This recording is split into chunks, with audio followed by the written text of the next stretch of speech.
New fallout after that ABC News investigation this week. Brian Ross and his team uncovering widespread theft by TSA officers working airport security. Some of them stealing your property as it goes through those scanners. Last night here you saw Brian track down one stolen iPad to an agent's home, confronting him right there. Tonight, Congress taking notice, some calling it the last straw.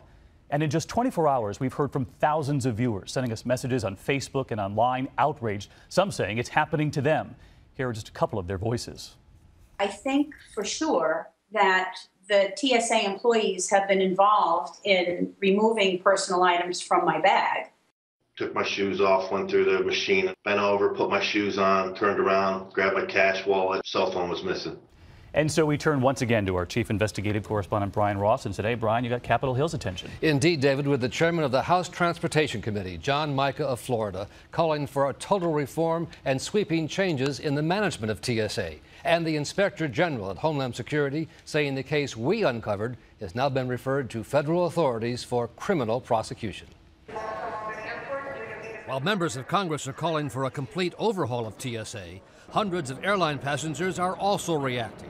Some saying they too have been victims of TSA theft, but no one would believe them.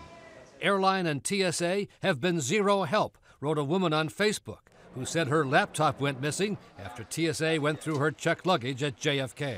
Talon Windwalker told us by Skype no one seemed to care that his Kindle went missing after a TSA officer allegedly took it out of his backpack at a Fort Lauderdale screening checkpoint. I'm just totally disturbed by their total lack, complete apathy.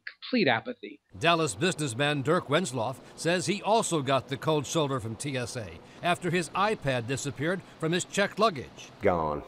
Completely gone. Using the Find Me app, Wenzloff tracked it to this man, TSA officer Clayton Dovall, who authorities say was found with at least 5 other stolen iPads when he was arrested. It's less the value of the item, it's the fact of being violated in some way. Our ABC News investigation of theft at the TSA revealed 381 TSA officers fired for stealing from passengers. A convicted TSA officer describing a culture of indifference to theft. And when people started seeing they could profit off of it, it became massive. And we saw for ourselves what happened after a TSA officer took an iPad we left behind on purpose at the Orlando airport. At 9 other airports, we got our iPads back. But in Orlando, after filling out a missing property report, we were told the item was not found and no further action was taken. It was only when we tracked the missing iPad to the TSA officer's home that we were able to recover it, leading to the officer being fired, despite his claim his wife had taken it. My wife's, I'm so embarrassed. Your wife? My wife said she got the iPad and brought it home. For its critics in Congress, our report on the TSA was only the latest example in a series of miscues, invasions of privacy, and just yesterday, the failure of TSA screeners to spot a loaded pistol inadvertently left in a woman's purse. The weapon got past the TSA checkpoint at the Orlando airport and made it onto a flight to Newark, where the woman, a Florida firefighter, realized what had happened and reported it to authorities, David. Yet another unwelcome headline. Brian, thanks to you.